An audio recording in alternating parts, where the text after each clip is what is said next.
ज्यावेळी छत्रपती शिवाजी महाराजांनी शाहिस्ते खानाची बोटे छापली ना लाल मालात, त्यावेळी शाहिस्ते खानाची बहीण पळत पळत आली आणि शाहिस्ते खानाला म्हणते की तुझी भाची सापडत नाही. शाहिस्ते खान म्हणतो कुठंतरी नीट हुडकून बघ, कुठंतरी लपले असेल, कुठंतरी चुकले असेल.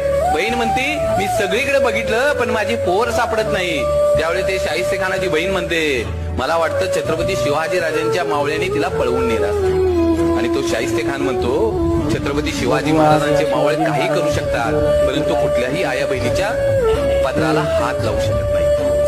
ही माझ्या राजाची पुण्य आहे. अरे जो औरंगजेब छत्रपती शिवाजी महाराजांचा सगळ्यात मोठा शत्रू, आणि ज्या दिवशी छत्रपती शिवाजी महाराजांची निधनाची बातमी त्याला कळते ना, त्यावेळी आपले दोन्ही हात त्या खुदाकडे करतो आणि त्या खुदाला मागणं मागतो, हे अल्लाह अपने जन्नत के दरवाजे खाली रखना, माँ बहनों की इज्जत करने वाला दुनिया का सबसे बड़ा योद्धा आपके पास आ रहा है. माझ्या राजाची ही पुण्य आहे ना.